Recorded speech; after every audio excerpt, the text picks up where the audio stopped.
ಭಾರತ ಮತ್ತು America February 2ರಂದು ವ್ಯಾಪಾರ ಒಪ್ಪಂದಕ್ಕೆ ಒಪ್ಪಿಕೊಂಡ್ವು. ಅಮೆರಿಕ ಸುಂಕವನ್ನ 18% ಇಳಿಸಿತು. ಭಾರತ ಅಮೆರಿಕದ ಕೃಷಿ ಉತ್ಪನ್ನಗಳ ಮೇಲಿನ ಸುಂಕ ಕಡಿಮೆ ಮಾಡುತ್ತೆ ಅಥವಾ ಅದನ್ನ ತೆಗೆದುಹಾಕತ್ತೆ. 5 ವರ್ಷಗಳಲ್ಲಿ ಅಮೆರಿಕದಿಂದ $500 ಬಿಲಿಯನ್ ಮೌಲ್ಯದ ಸರಕುಗಳನ್ನ ಭಾರತ ಖರೀದಿ ಮಾಡುತ್ತೆ ಅಂತ ಆ ಒಪ್ಪಂದದಲ್ಲಿದೆ.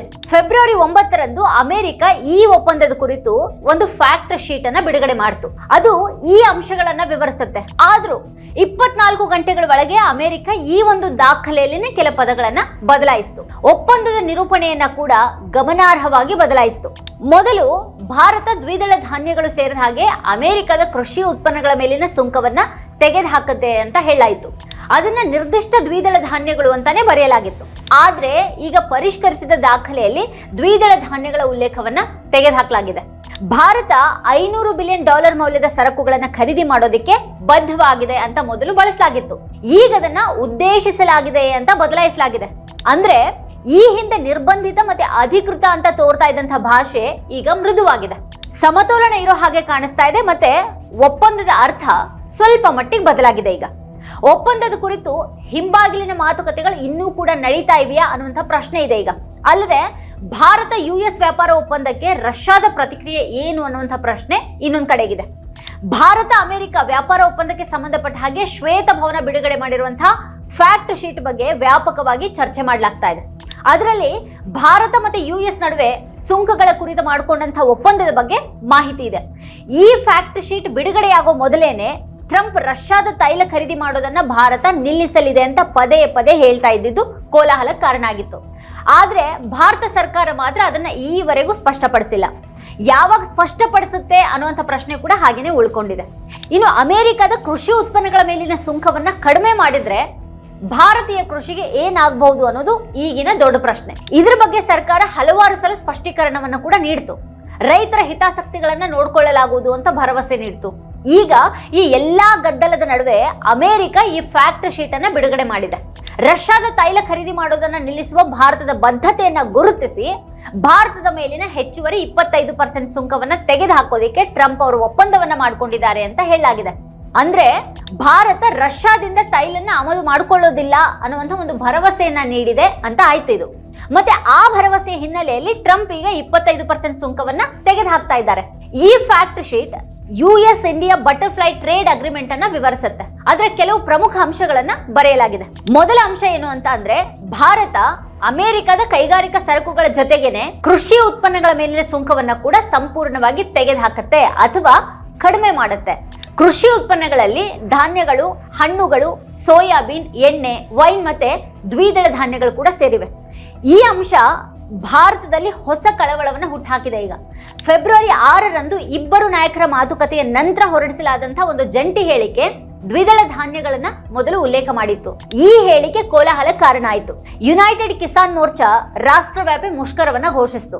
ಈ ನಡುವೆ ಒಪ್ಪಂದವನ್ನ ರಹಸ್ಯವಾಗಿ ಇರಿಸಲಾಗಿದೆ ಮತ್ತೆ ಅದರ ನಿಯಮಗಳನ್ನ ಸ್ಪಷ್ಟವಾಗಿ ಹೇಳಲಾಗ್ತಾ ಇಲ್ಲ ಅಂತ ಕೂಡ ಆರೋಪ ಮಾಡಲಾಗಿದೆ. ಇದು ಭಾರತದ ಕೃಷಿ ಮಾರುಕಟ್ಟೆಯ ಮೇಲೆ ಅಮೆರಿಕದ ಕಂಪನಿಗಳ ನಿಯಂತ್ರಣವನ್ನ ಹೆಚ್ಚು ಮಾಡುತ್ತೆ ಅಂತ ರೈತ ಸಂಘಟನೆಗಳು ಆತಂಕವನ್ನ ವ್ಯಕ್ತಪಡಿಸಿವೆ. ಬಹಳ ಸಮಯದಿಂದ ಕೂಡ ರೈತ ಸಂಘಟನೆಗಳು ಕೃಷಿಯನ್ನ ಅಂತಹ ಒಪ್ಪಂದಗಳಿಂದ ಹೊರಗಿಡಬೇಕು ಅಂತ ಒತ್ತಾಯ ಮಾಡ್ತಾ ಇವೆ.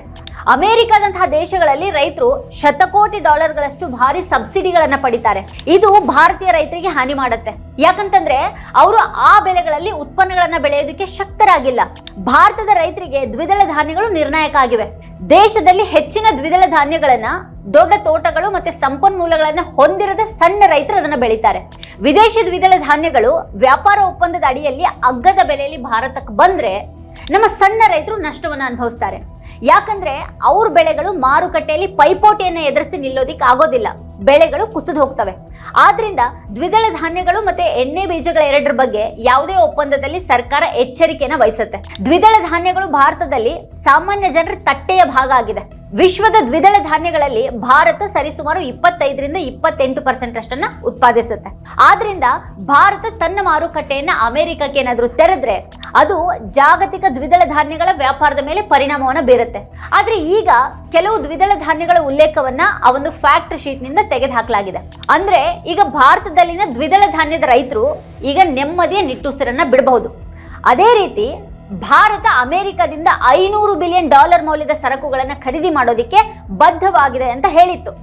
ನಾವು ಅಮೆರಿಕದಿಂದ ಇಷ್ಟೊಂದು ಸರಕನ್ನ ಹೇಗೆ ಆಮದು ಮಾಡ್ಕೊಳ್ತೀವಿ ಮತ್ತೆ ಎಷ್ಟು ವರ್ಷಗಳಲ್ಲಿ ಅನ್ನೋದ್ರ ಕುರಿತು ಯಾವುದೇ ಮಾಹಿತಿ ಇಲ್ಲ ಅಂತ ಅನೇಕ ವ್ಯಾಖ್ಯಾನಕಾರರು ಎಚ್ಚರಿಸಿದ್ರು. ಈಗ ಈ ಫ್ಯಾಕ್ಟ್ ಶೀಟ್ ಬದ್ಧತೆ ಅನ್ನೋದನ್ನ ಉದ್ದೇಶ ಅಂತ ಬದಲಿಸಿದೆ. ಹಿಂದೆ ಭರವಸೆ ಅಂತ ಹೇಳಿದ್ದನ್ನ ಈಗ ಉದ್ದೇಶ ಅಂತ ಹೇಳಲಾಗಿದೆ. ಅಂದ್ರೆ ಭಾಷೆಯಲ್ಲಿನ ಆಕ್ರಮಣಶೀಲತೆ ಸ್ವಲ್ಪ ಕಡಿಮೆ ಆಗಿದೆ. ಈಗ ಈ $500 ಬಿಲಿಯನ್ ಮೌಲ್ಯದ ಖರೀದಿ ಅನ್ನೋದು ರೈತರನ್ನ ಚಿಂತೆಗೀಡು ಮಾಡಿತ್ತು. ಹೆಚ್ಚಾಗಿ ಡೈರಿ ಮತ್ತೆ ಕೃಷಿ ಉತ್ಪನ್ನಗಳ ಮೂಲಕ ಆ ಖರೀದಿಯ ಗುರಿಯನ್ನ ಸಾಧಿಸಲಾಗುತ್ತೆ ಅನ್ನುವಂಥ ಒಂದು ಆತಂಕ ಹುಟ್ಕೊಂಡಿತ್ತು. ಆದ್ರೆ ಈಗ ಅಮೆರಿಕ ತನ್ನ ಭಾಷೆಯನ್ನ ಬದಲಾಯಿಸಿ ಭಾರತಕ್ಕೆ ಒಂದು ಮಾರ್ಗವನ್ನ ಸಿದ್ಧಪಡಿಸಿದೆ. ಇನ್ನು ಫ್ಯಾಕ್ಟ್ ಶೀಟ್ ನಲ್ಲಿ 3ನೇ ಬದಲಾವಣೆಯನ್ನ ಭಾರತದ ಡಿಜಿಟಲ್ ಸೇವಾ ತೆರಿಗೆಗೆ ಸಂಬಂಧಪಟ್ಟ ಹಾಗೆ ಮಾಡಲಾಗಿದೆ. ಡಿಜಿಟಲ್ ಸೇವಾ ತೆರಿಗೆ ಗೂಗಲ್, ಮೆಟಾದಂತಹ ವಿದೇಶಿ ತಂತ್ರಜ್ಞಾನ ಕಂಪನಿಗಳ ಮೇಲೆ ವಿಧಿಸಲಾದಂತಹ ಒಂದು ತೆರಿಗೆಯಾಗಿದೆ. ಇದು ಭಾರತ ತನ್ನ ಡಿಜಿಟಲ್ ಸೇವಾ ತೆರಿಗೆಯನ್ನ ತೆಗೆದು ಹಾಕುತ್ತೆ ಅಂತ ಮೊದಲು ಹೇಳಲಾಗಿತ್ತು. ಇದು ಗೊಂದಲವನ್ನ ಕೂಡ ಸೃಷ್ಟಿ ಮಾಡಿತ್ತು. ಅಂತಹ ತೆರಿಗೆ ತೆಗೆದು ಹಾಕೋದಾಗಿ ಭಾರತ ಸರ್ಕಾರ ಯಾವತ್ತಿಗೂ ಹೇಳಿರಲಿಲ್ಲ. ಈಗ ಈ ಸಾಲನ್ನ ಹೊಸ ಫ್ಯಾಕ್ಟ್ ಶೀಟ್ ನಿಂದ ತೆಗೆದು ಹಾಕಲಾಗಿದೆ. ಬದಲಾಗಿ ಡಿಜಿಟಲ್ ತೆರಿಗೆ ನಿಯಮಗಳ ಕುರಿತು US ಜೊತೆಗೆ ಮಾತುಕತೆಯನ್ನ ನಡೆಸೋದಕ್ಕೆ ಭಾರತ ಈಗ ಸಿದ್ಧವಾಗಿದೆ ಅಂತ ಬದಲಾಯಿಸಲಾಗಿದೆ. ಈ 3 ಬದಲಾವಣೆಗಳು ಮಾತುಕತೆಗಳು ಇನ್ನೂ ಕೂಡ ನಡೀತಾ ಇವೆ ಅನ್ನೋದನ್ನ ಮತ್ತಷ್ಟು ಎತ್ತಿ ತೋರಿಸುತ್ತವೆ. ಇನ್ನು ಯಾವುದೇ ಅಂತಿಮ ನಿರ್ಧಾರವನ್ನ ತೆಗೆದುಕೊಂಡಿಲ್ಲ ಅನ್ನೋದು ಕೂಡ ಸ್ಪಷ್ಟ ಆಗ್ತಾ ಇದೆ. ಅಮೆರಿಕದ ಈ ಹಿಂದಿನ ಮಾತುಗಳು ಅದಕ್ಕೆ ಕೆಲವು ಸ್ಪಷ್ಟ ಪ್ರಯೋಜನವನ್ನ ಪಡಿತಾ ಇದೆ ಅಂತ ಸೂಚಿಸೋದಕ್ಕೆ ಬಳಸದಾಗಿತ್ತು. ಹಾಗೆ ಅದೇ ಹೊತ್ತಿನಲ್ಲಿ ಅದು ಭಾರತದ ಪಾಲಿನ ಹಿನ್ನಡೆಯಾಗಿತ್ತು. ಆದ್ರಿಂದ ನಿರೂಪಣೆಗಳನ್ನ ಸಮತೋಲನಗೊಳಿಸೋದಕ್ಕೆ ಈ ಫ್ಯಾಕ್ಟ್ ಶೀಟ್ ಅನ್ನ ಪರಿಷ್ಕರಿಸಲಾಗಿದೆ. ಈ ಬದಲಾವಣೆಗಳು ಎರಡೂ ದೇಶಗಳು ವಿಭಿನ್ನ ಆದ್ಯತೆಯನ್ನು ಹೊಂದಿವೆ ಅನ್ನೋದನ್ನ ಎತ್ತಿ ತೋರಿಸುತ್ತವೆ. US ಸಾಧ್ಯ ಆದಷ್ಟು ಮಾರುಕಟ್ಟೆ ಪ್ರವೇಶವನ್ನ ಬಯಸುತ್ತೆ, ಆದ್ರೆ ಭಾರತ ಕೃಷಿಗೆ ಒಂದು ಖಚಿತ ಭದ್ರತೆಯನ್ನ ಬಯಸುತ್ತೆ. ಆದ್ರೆ ಭಾರತ ರಾಜಿಗೆ ಸಿದ್ಧವಾಗಿದೆ. ವ್ಯಾಪಾರ ಒಪ್ಪಂದ ಅಂತಿಮಗೊಂಡ ನಂತರ ಅದು ಹೇಗಿರುತ್ತೆ ಅಂತ ಕಾದು ನೋಡಬೇಕಾಗಿದೆ. ಫ್ಯಾಕ್ಟ್ ಶೀಟ್ ನಲ್ಲಿ ಟ್ರಂಪ್ ಯಾವುದೇ ಬದಲಾವಣೆಗಳನ್ನ ಮಾಡದಿರುವಂತಹ ವಿಚಾರಗಳ ಬಗ್ಗೆ ನೋಡೋದಾದ್ರೆ ಇದು ಭಾರತದಲ್ಲಿ ಮಾತ್ರ ಅಲ್ಲ, ರಷ್ಯಾದಲ್ಲಿಯೂ ಕೂಡ ಕಳವಳ ಹುಟ್ಟುಹಾಕಿದೆ.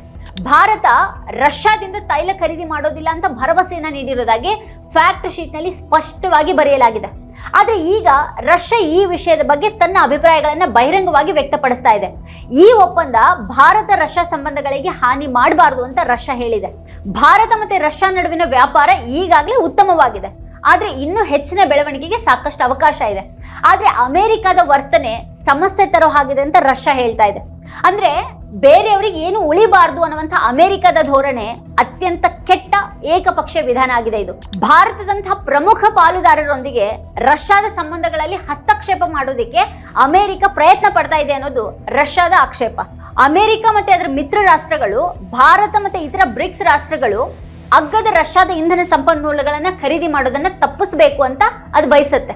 ಮತ್ತೆ ಭಾರತ ಅಮೆರಿಕದಿಂದ ಅತಿಯಾದ ಬೆಲೆಗೆ ಖರೀದಿ ಮಾಡುವಂತೆ ಒತ್ತಾಯಿಸಲಾಗ್ತಾ ಇದೆ ಅಂತ ಹೇಳಲಾಗ್ತಾ ಇದೆ.